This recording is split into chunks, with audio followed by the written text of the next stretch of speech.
Hi friends, I'm Marilyn from tarotclarity.com, and I will switch the video to show the cards.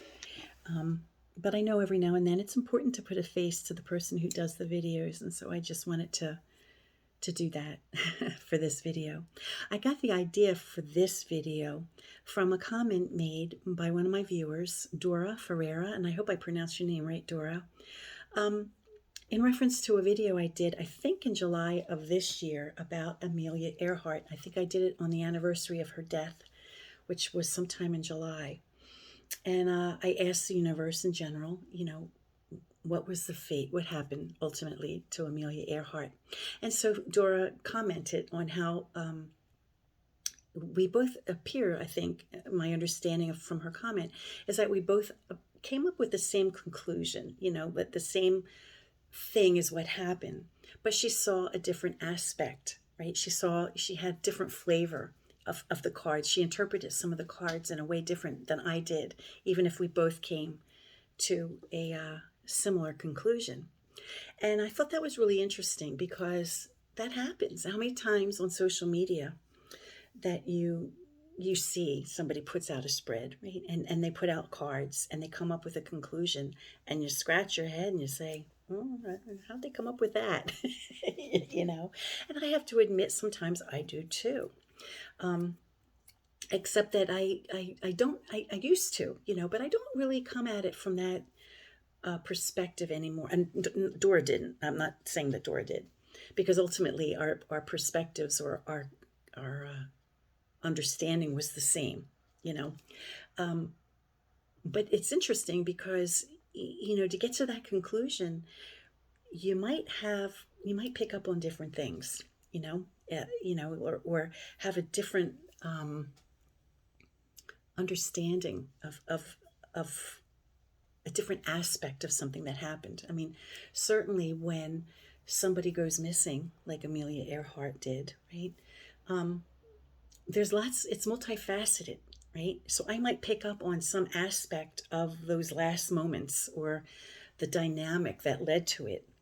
And, Dora or you or anyone could have also picked up on a different feature, of their decision-making process or whatever it was that they were going through, right? We each might just pick up on a different feel, even if we ultimately come up with a similar end, right? Or a similar conclusion. How often on social media, we'll see somebody post cards and then they'll say what they think they meant, or they interpret them, to their understanding of what happened, with the cards. And sometimes, you might think, how did they come up with that answer? I see it completely different. And I think it's important to always bear in mind, a few things. When a person is being asked a question, the reader, the asker or the client comes to you or whoever, and they've put this question into your hands, right? And then whatever process you go through to connect with whatever it is we connect with, and I can only speak for myself, I put out a kind of like a beacon, I ask, the universe for the knowledge that's out there, and I'm looking in this direction because that's where I look. I focus on the trees in the background and my plants and stuff, and I focus on the available information that's out there, the truth that's out there, right? And I ask for it, I humbly ask for it to come to me and for me to be allowed to receive it. And then I ask my higher self to focus and to be able to take that information that I see and to process it in the most meaningful way for my client. So if the question comes to you or to me or to anyone, and we go through whatever process we go to connect, to the truth, and then we interpret the cards, the interpretation is coming through us, so it's our message to deliver, right? So I don't question, usually when other people, do a reading, I might, uh, I might pick up on a different, like Dora did. I might pick up on a different aspect than the things that they picked up on because there's so much information. We pick what we understand or what we, or what just comes through to us, right? Individually, we, those are the things that we understand, and those are the things that we translate and we speak when we ultimately do a reading. I think probably a lot of times, when you do a reading and you have multiple people interpreting, like sometimes for class or for my students, for purposes of group activity, like interaction. If it's that kind of class, I give individual classes, but I also have dynamics, where I have a few people in the same class, especially if they're friends or whatever. And maybe we'll lay down 6 cards or even 9 cards, and we'll have a question and we'll interpret the cards, and I'll be last because I don't want my interpretation to interfere with whatever messages somebody else is coming through for them. And a lot of times we'll come up with the same conclusion, but we'll pick up on different aspects or different features of an event, And I think it's all valid, right? Whatever stage you're at, even if you are a total neophyte and you have almost no clue of what the cards might mean, right? And you're doing practice readings for yourself, so you're not like paying, getting paid. You're not taking money from anyone. But you're doing readings for yourself. Whatever information, I think the universe recognizes whatever stage we're at or whatever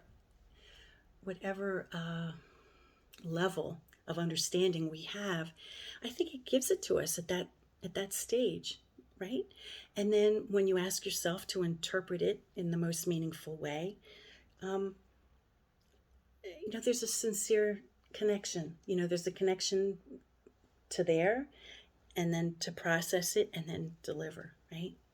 Now, in the event if somebody's just a charlatan and they really don't have any sincere desire to interpret the cards and they just want to like quickly give an interpretation and make money or whatever, I'm not talking about that, but I'm talking about people who actually go through a process and they, sincerely believe, that they're connecting and that they're delivering. I think that the universe understands that and accommodates us, and it gives us the information at whatever level that we're able to receive it and understand it and interpret it to a person. So when a person comes up with a reading and they show the cards, that is the reading that came to them, and that's the valid reading. And it's not up to me to judge or critique it, right? And I think it's important for you guys to realize that, for purposes of learning, it's really good to discuss. And of course, all my videos here are for learning and for conversation. And so I encourage you to comment. I love the comments because it helps me come up with more material, right? An idea for a video. But it also is a part of learning, right? When you ask questions and you get answers, or even if you just make comments, and it helps to understand things. I'm going to turn the camera around and we'll do a few examples of how different people might interpret things differently, but it's only me who's doing it, so it's always going to be my slant. But I'll pretend I'm different people. Hold on. Okay, so I'm back, and we can look at this particular reading that we're going to do as a as a collaborative thing. And although I can't hear your answers, you can certainly respond down below in comments and we can have a dialogue that way. Or you could just take note yourself, At any rate, while I switch the camera, I did concentrate with the universe and went through my process to ask the cards, to ask the universal truth to come through my cards and to help me understand to the best of my ability in the most meaningful way this question. We know Marie Antoinette's fate. We know that she died by execution. But we don't really know what were the last things she thought about. Like what was she thinking? What were her last thoughts? What were her last concerns? What were the things that were going through her mind? Not the things that she wanted written down for posterity, but what genuinely was happening in her mind. And so, with that, let's see. So we have a young child. It looks like a boy. It could be a girl. We know she had children, so her last thoughts were probably for the well-being of one or more of her children. The female pope. We'll get back to that. And the Seven of Swords, which is the way she died, right? She died by either guillotine or sword. I think she was guillotine, though, right? But we still have a blade, And in the context of the question, in the number 7 being a transitional card, it's a card of moving forward, but maybe through aggression or through a violent means. You put it in the context of the question, then the Seven of Swords, moving forward or transitioning from one place to another by sword or by blade, right? So, that's how I would interpret this. So she was probably thinking of that, undoubtedly thinking about like, oh my gosh, like this that I'm going to go through, But the card in between, the Papess. Let's look at this. We see that the Papess is looking away from this. So she's trying not to focus on this. She's trying not to see this. She's putting this out of her mind. She's aware of it. But what is the Papess looking at? The Papess is looking at the son or the child, right? The child is not looking at her. The child is looking in another direction.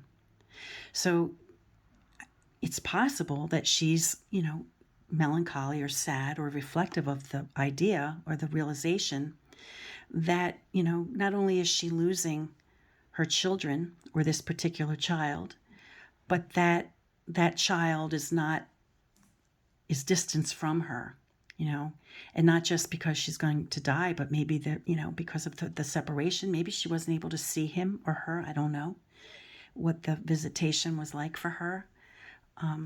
But it seems as though, she's focused on the fact that there's this distant thing between her and her either children collectively or one in particular. The female pope, the pope is like the papa, like the father, right? And typically we look at the empress as being the mother, right? But the female pope, can have attributes of motherhood too. It all depends on the question. And she was a mother. She was very spiritual. It seems as though she's portrayed as being very frivolous and kind of light. But when you're facing an end like this, or that she had, I can see maturing very quickly and very quickly understanding you have a lot of free time to think, right? To think about higher ideals. So that's what I get. Now, if we were to do a numerological assessment, and this is the way I do it, it's not the right way, it's not the only way, and it's not even something anybody has to do. But if we come up with a numerological assessment, we take the 2 and the 7, we get a 9, which translates to the Emperor. The Hermit. Let me get. So here we have the Emperor, and there's a lot of different interpretations, and any card can be interpreted in any number of ways, right? But the way I approach the cards is that I answer the question. I interpret the cards in relation to the question, in the context of the question. And so we have a soul figure, sadder but wiser. Number 9 is a number of advancement, coming to a conclusion, right? If we look at it as Father Time or, years of experience on the planet Earth, she matured a lot of years in a short period of time, especially if she was, facing her own demise. I interpret this mostly as like a card of isolation, maybe of loneliness, So I think mostly, it was just loneliness and concern and regret for the distance or the well-being of her children who don't seem to have a connection to her readily. Now, each of you who have heard this question, you're not the ones who pulled the cards, you're not the ones who handled and mixed the cards, but I invite you, right? I've invited you, to look at these cards as though you did, right? So as though we shared that common experience. And so I was just the facilitator laying the cards, but I give you the blank, right to interpret them just as, as though you laid them, okay? And you might all come up with a different conclusion. Now, we all know what really happened. We know she passed away, but I'm maybe just picking up on an aspect of those final months, of what she was concentrating on most. But you might see these cards and interpret the same question and come up with a different explanation for what you thought she was really thinking about in that period of time. It might be something different. And so it's no less legitimate than what I've said, right? It's legitimate because it's your understanding of the cards that you laid, because as I mentioned, we're doing this exercise as though you laid the cards, so they're your cards to interpret and understand and process. So the conclusion in this case is no different because we all know what happened. And the question wasn't what her fate was. We know what her fate was going into this. But the question was, what was she thinking? What weighed on her the most at the end, And I'd really love to hear some of your interpretations, especially if they're different from what mine are.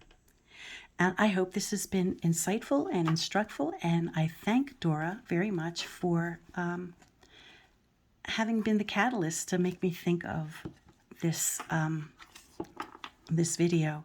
And I'll tell you, I love when you guys comment, because it is, if you can imagine, it is difficult to come up with ideas for videos.